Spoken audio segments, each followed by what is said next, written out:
The Watcher. Vous devez tous connaître cette série super flippante sur Netflix. C'est l'histoire d'une famille qui emménage dans une maison et qui, chaque jour, en fait, reçoit des lettres super flippantes d'une personne qui leur dit qu'il veut les tuer. En gros, qu'il les menace dans des lettres et qui leur détaille tout ce qu'ils ont fait pendant toute la journée. Et il y a des gens qui les surveillent, qui les regardent. Et c'est ça qui est super flippant et super bizarre. Et si je vous disais que cette histoire, elle existe réellement, que l'histoire de la série Netflix The Watcher existe pour de vrai et qu'elle est réellement arrivée à une famille. C'est l'histoire de la famille Broadus et aujourd'hui, on va en parler. Donc j'espère que vous êtes prêts parce qu'on est parti pour une nouvelle vidéo.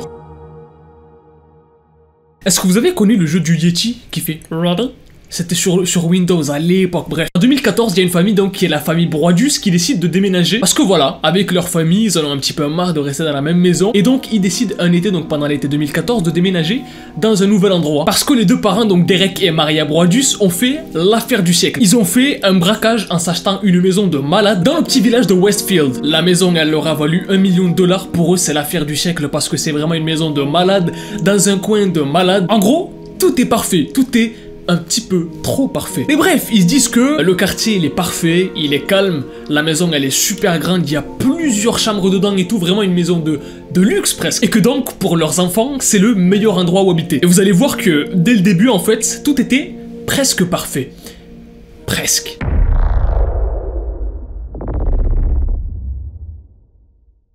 Un jour comme les autres, il y a Derek, donc le père de la famille Broadus, qui va à la boîte aux lettres pour regarder s'ils ont pas reçu du courrier, etc. Parce que bon, pendant un déménagement, on reçoit souvent du courrier lié à tout ce qui est électricité, etc. qu'on a mis en place. Bref, il ouvre la boîte aux lettres et il trouve une lettre, une seule, qui vient d'aucune compagnie. Qui vient pas d'une compagnie électrique, qui vient pas d'une compagnie des eaux. Et dès le départ, ce qu'il voit sur la lettre est écrit, c'est que il n'y a pas écrit, tu sais, parce que sur les lettres, il y a écrit ton nom, ton prénom. Là, non. Là, sur la lettre, il n'y a pas écrit Derek Broadus, il y a juste écrit lettre aux nouveaux arrivants. Ça sent mauvais quand même.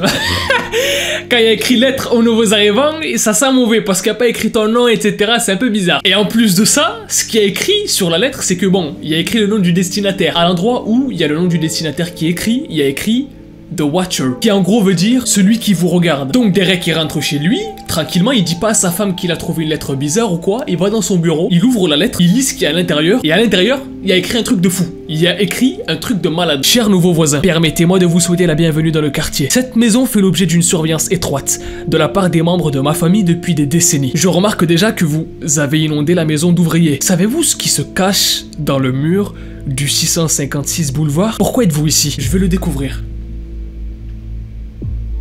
Quelqu'un qui t'envoie ça dans une lettre, tu vas voir la police, allô, il y a quelqu'un, il est bizarre un peu, faites un truc. Et c'est pas fini les gars, c'est pas fini, la lettre n'est pas terminée. Parce que bon, comme si ça suffisait pas déjà de dire à quelqu'un, ça fait des générations qu'on surveille la maison, il y a des trucs dans les murs, déjà c'est un peu bizarre déjà. The Watcher, donc celui qui les regarde, y ajoute, j'ai demandé aux précédents propriétaires de m'apporter du sang neuf. Et d'ailleurs, ils m'ont écouté. Qui est-ce qui se trouve dans les chambres qui font face à la rue? De toute manière, je le saurai quand vous aurez terminé d'emménager. Et je pourrai m'organiser de manière plus efficace. S'organiser?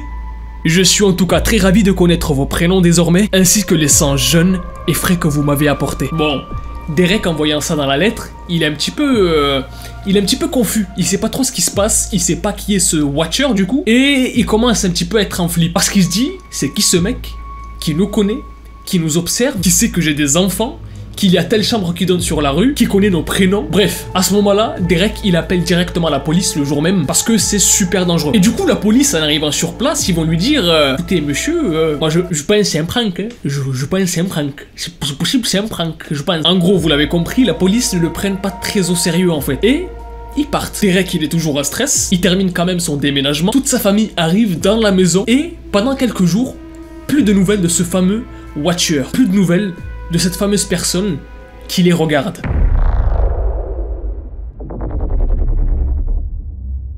Après quelques jours, après quelques semaines, Derek retourne encore une fois à la boîte aux lettres comme tous les matins, normal. Et cette fois-ci, à l'intérieur, il y a encore une fois une nouvelle lettre de celui qui les regarde. Et à l'intérieur, il dit un truc encore plus flippant en fait. J'ai vu les 100 jeunes jouer au sous-sol. Vont-ils y retourner? Ont-ils trouvé ce qu'ils se cachent dans les murs? Leur venue, ils trouveront. Lorsque je connaîtrai leur nom, je les appellerai et je les attirerai vers moi. Je suis en charge de cette maison. Et au cas où vous l'aurez pas compris, quand il dit les 100 jeunes, en fait il parle du sang des jeunes, donc des enfants. Donc quand il dit ça, il parle des enfants. Là, les Broadius, ils stressent encore plus, ils comprennent pas c'est qui ce mec, ils comprennent pas pourquoi la police ne les prenne pas au sérieux. À la limite de se dire, en fait, la police, ils le savent, et ils sont de mèche, en fait. Du coup, bien sûr, à ce moment-là, il y a toute la famille Broadius qui est au courant, donc dans la maison, donc les enfants, la femme, Derek, c'est normal, c'est lui qui ouvre les lettres. Et ce qui va commencer à se passer, c'est que les Broadius vont vraiment psychoter, ils vont devenir fous mentalement, ils vont se dire en fait c'est tous les voisins qui nous veulent du mal dans la rue là. C'est-à-dire qu'en fait, à chaque fois qu'il y a un voisin qui va leur dire bonjour, vous allez bien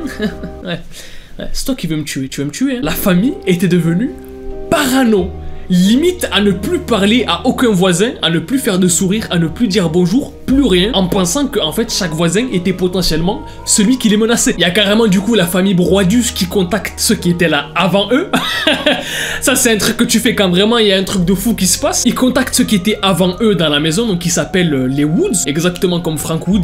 Voilà, ceux qui ont la ref, mettez-la dans les commentaires. Et les Woods leur disent ah non non, on n'a jamais reçu de lettres, nous. Et les Broadius, ils les croient pas, en fait. Il y a tellement une espèce de psychose qui a monté avec ce délire de lettres que même la famille Woods, ils les croient pas, en fait. Ils pensent qu'ils sont de mèche aussi. Mais c'est pas tout, les gars. C'est pas tout parce que le pire arrive juste après. Donc, comme je vous l'ai dit, la famille Broadius pense que les Woods se foutent de leur gueule et qu'ils sont de mèche avec le Watcher et qu'ils savaient très bien ce qui allait se passer dans la maison en la vendant ou en la louant. Et donc, ils vont porter plainte et partir en justice contre les Woods, donc les précédents propriétaires, en portant plainte contre eux, parce que d'après les Broadius, soi-disant, ils étaient au courant de tout, ils savaient qu'il y avait un Watcher, donc celui qui regarde, et que tout ça allait se passer en fait, et que du coup, c'est pour ça qu'ils ont vendu la maison, et que donc, par association, quelque part, ils sont en danger à cause des Woods. C'est une histoire de dingue. This is a dinguerie, this is a dinguerie. Sauf que le problème, c'est que le juge, il va leur dire, ouais, mais vous êtes bien gentil, je comprends votre histoire, etc., c'est bien triste, mais il n'y a pas assez d'éléments en fait. We don't have enough elements. On n'a pas assez d'éléments en fait pour pouvoir commencer un jugement. Donc il n'y aura pas de jugement. C'est une histoire de dingue. En fait, on dirait une simulation. On dirait Matrix. T'es là, il t'arrive des trucs, tu dis aux gens, non mais regarde, il est faux lui. La famille Broadius, ils ont l'impression que tout le monde est contre eux et que c'est une espèce de gros complot fait exprès pour leur faire vivre un cauchemar en fait. Et donc ils vont laisser tomber l'idée du jugement, etc. Parce que de toute manière ils peuvent pas aller en procès ou devant la cour en fait, parce qu'il n'y a pas assez d'éléments comme l'a dit le juge. Bon, qu'est-ce que la famille Broadius décide de faire après tout ça en fait, après avoir reçu des lettres pendant des mois et des mois, parce que ça fait vraiment des mois et des mois qu'ils reçoivent des lettres avec des choses qu'ils faisaient dans leur journée, dans leur vie, des fois le soir, des trucs que personne pouvait savoir à part quelqu'un qui fait partie de la maison en fait, quelqu'un qui est dans la maison, qui rentre, qui voit ce qu'il y a à l'intérieur. C'est ça le plus choquant et le plus flippant en fait pour la famille Broadius. Après tout ça, toutes ces lettres, toute la psychose, il commençait à psychoter sur absolument tout le voisinage, toute la rue. Après le jugement qui s'est pas fait, après la police qui leur dit c'est un prank, c'est un prank. Après avoir souffert pendant plusieurs mois de toute cette situation-là, la famille décide de quitter les lieux. Elle décide de quitter la maison, voilà, de la vendre. D'ailleurs, ils vont se faire avoir sur la vente de la maison, parce que malheureusement, ils vont pas la vendre pour beaucoup en fait. Comparé au prix auquel ils l'ont acheté, ils vont être dans la merde à cause de ça, criblés de dettes de partout. Et le plus flippant dans cette histoire, c'est que celui qui regarde, il n'a pas été trouvé, il n'a pas été démasqué, il n'y a aucune piste, l'enquête n'a jamais abouti. Là, c'est possible que celui qui regarde, ce soit vous, quelqu'un qui regarde ma vidéo, ou que ce soit moi. Il n'a jamais été démasqué, il n'y a jamais personne du coup qui a été puni par rapport à ce que la famille a enduré pendant plusieurs mois, parce que c'est limite plus que du harcèlement en fait. Il y avait vraiment des menaces sur les enfants, sur des trucs qui seraient cachés dans la maison. Bref, un truc de cinglé en fait, l'histoire de la famille Broadius. Et comme je vous l'ai dit, à ce jour, personne ne sait qui est celui qui regarde. Personne ne sait qui est The Watcher. Alors du coup, il y a eu plein de théories. Voilà, il y a eu plein de théories comme quoi c'était un gamin qui leur faisait des blagues, comme quoi c'était un vrai psychopathe, comme quoi c'était quelqu'un de leur famille qui voulait se venger sur eux, comme quoi c'était la famille qui avait inventé l'histoire pour se faire voir et faire de l'argent, être médiatisé, etc. On saura jamais. C'est ça qui est trop kiffant en fait, c'est que on saura jamais c'est quoi le bout du fil. Allô? Tu vois, tu sais pas c'est qui est au bout du fil, you don't know. Mais vous les gars, dites-moi ce que vous pensez dans les commentaires de cette histoire de cinglé mental. Dites-moi vos théories dans les commentaires. Qui est-ce que vous pensez qui est celui qui regarde The Watcher? Dites-moi tout ça dans les commentaires. Dites-moi aussi si vous avez vu la série sur Netflix The Watcher, qui est directement inspirée de cette histoire-là, donc de la famille Broadius. Et puis dites-moi aussi si c'est votre hobby de regarder les gens. Vraiment un truc de psychopathe quoi.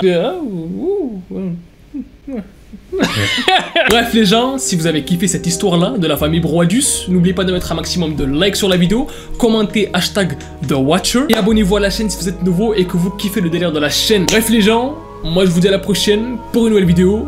Peace out et kiffez la vie.